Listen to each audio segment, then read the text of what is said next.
We have 2,000 nickels to search for 2 albums to fill up.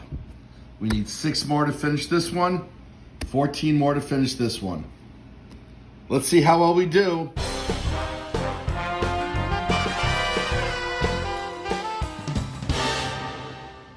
Hey collectors, thanks for watching. And that's right, we're back trying to fill up these nickel albums. This one I started as a child. This one I started in 2020. I just need 6 more to finish this one. And as you've seen in our recent hunts, we're getting pretty close. We're down to the last few, and they're some of the harder ones to find. We need those for this album as well, and a few others. So, without further ado, let's get cracking. I'll open this in real time as soon as I put these albums aside. Hang on. Collectors, please remember to subscribe if you haven't already. New videos get posted every few days. Now this box, I have already checked. It is circulated. I can tell, as you've seen in the earlier shot, there are holes on the other side. But I haven't checked any of the enders to see if there's anything good. And we'll see if I can open this up without putting down the camera or destroying the box further. Well, it might be just easier just destroying the box further. All right, let's see what we have here. So we got a nice mix of coins in different periods here. We have some older ones here. We have some newer ones. The last hunt I did, I had a lot of new coins, but we still found some good stuff. That looks quite old. All right, well, you know the drill. I'll pull you in as soon as there's something really good to look at. You never know until we crack open these rolls, and we're gonna start with this one. Stay tuned. Hey collectors, well, I was going through roll number 3, didn't fan it out, going through them one at a time, and then I almost dropped a nickel because I came across in roll 3, unexpectedly, this buffalo nickel. And it looks like that's 1928 or 1929. Let me see if we can make out a mint mark. Let me get this underneath the microscope to see if we could really make out the year and if there's a mint mark. But we got our first buffalo of the hunt. Amazing. Hang on. Okay, collectors, here's the reverse of the buffalo. Yeah, I don't think there's any mint mark. There's definitely damage. But I'm thinking this is out of Philly. Let's take a look at the obverse. Hang on. All right, collectors, we're looking at 1920 something or other. Quite difficult to make out that last digit. I am thinking that might be an 8. I really don't want to nick and date this because it's pretty clean, and you can still make it out. Anyway, we got a buffalo, first find of the hunt. Hey collectors, we just finished roll 5. It's been a slow hunt so far. This is only the second find after the buffalo nickel. And this one's from 1948, as I said, and it's from Denver. Let's hope the hunt heats up. Hey, roll 8 collectors, and we got a beauty. It's a very nice condition, 1959, out of Denver. Might be a condition upgrade. And here's the 1959D under a microscope because I thought the mint mark looked a little different underneath the naked eye. Looks like it's just some damage. Hey collectors, we just opened up roll number 9. Haven't gone through it yet, but we do see a Canadian. And as you know, I'm trying to fill Canadian albums as well. And this one is from 1987. All right. Well, as we go through the rest of this roll, I'll bring you back in if there's anything good to look at. Hey, collectors, we got 3 more finds out of roll 12, including a 1938. Now, I haven't turned it over yet. This is the first year Jefferson, and the D and S are, I guess, what you call them key dates. So let's take a look. This is probably Philly given the condition. And there's damage where the mint mark is. I'm going to have to put that underneath the microscope. Ay, ay, ay. All right, here we got 1947 in the same roll. That's out of Philly. And this 1952, also out of Philly. All right, I'll bring you in once this gets underneath the microscope, and we'll see what that damage really is. All right, here's the back of the 1938, and I don't know what's going on here.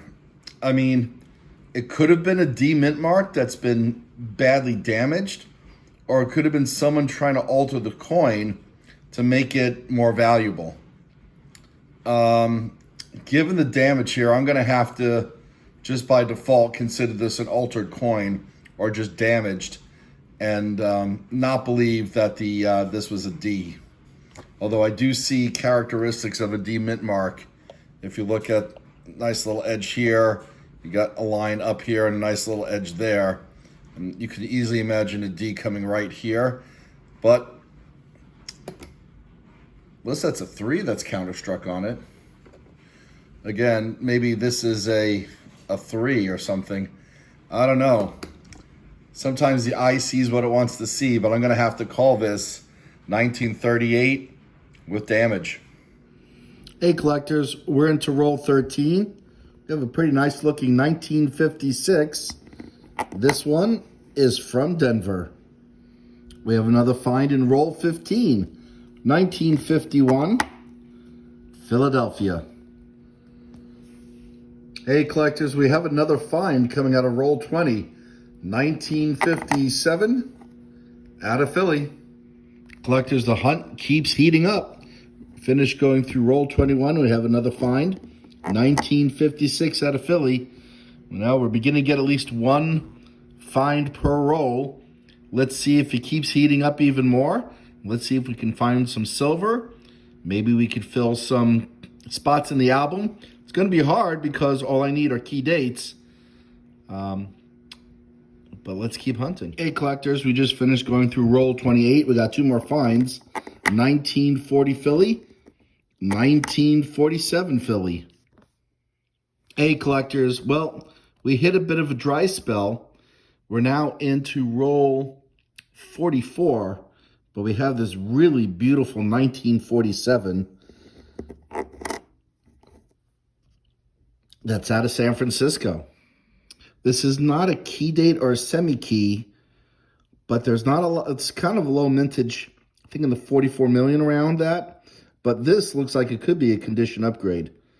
Gorgeous find. I'm going to put this underneath the microscope to take a look at the S a bit more. Hang on, guys. Look at that clean strike on that S, too. What a beauty. Hey, collectors, look at this one. This is out of roll 46, and it's our second one from the 30s. 1939, out of Philly, which is to be expected since that's more common, but we'll see if we get a double die on this one. Hang on. All right, collectors, well, here is the 1939 out of Philly, looking for the double die. It is very well worn, but I am looking at the letters, and they are quite thick, which might have been an indication that this was a double die variety. However, given the amount of wear on it, there's just no way to tell. Let's see if we can look at this 5 cents. Yeah. Again, the letters are pretty thick, but you know, based on the amount of wear, there's no way to tell. So I'm just going to say this is just a regular 1939, highly worn. And just like that, collectors, we've gone through 50 rolls. This was not the best hunt, but it was still a pretty good one. So we got a Buffalo, probably 1928 or 29. We got a 38 and a 39, first 2 years. We think the 38 may have had some damage in the mint mark area, so we can't really call it anything but a Philly for the collection. We got two from 1940. We got a 41. We got 3 from 1947, including up top, a really gorgeous, potentially conditioned upgrade, 1947 out of San Francisco. I would say the Buffalo, the 38, and the 47 are the finds from the hunt. Everything else from the 50s over here, including a really nice 1959 that might also be an upgrade, and a Canadian from 1987. All right, let's grab the albums. We'll see if we got any fills or any upgrades. Stay tuned. Hey, collectors. Well, this is my childhood album, meaning the one that I started out collecting when I was teenager. And as you can see, we just need key dates here. A couple of silver that are hard to come by. But we do have an upgrade, that 47S. The one we found in the hunt, which is above, we'll upgrade this one. All the rest are filled. Let's get this one in, and then we'll check the album that we started in 2020, which is slightly behind this one. And maybe that 47S that's coming out of this one will upgrade the album. Maybe a few others from this hunt will as well. Stay tuned. Well, collectors, we need only 12 more. Actually, we got one in the hunt here, so we now need 11 more. That 47S that came out of the other album cascaded an album fill. And that 1954S is an upgrade. Despite the fact that there's some scratches, it's replacing a very toasty one. All right, well, we'll get these in. And in the meantime, guys, thanks for watching. Please remember to subscribe. And as always, happy collecting.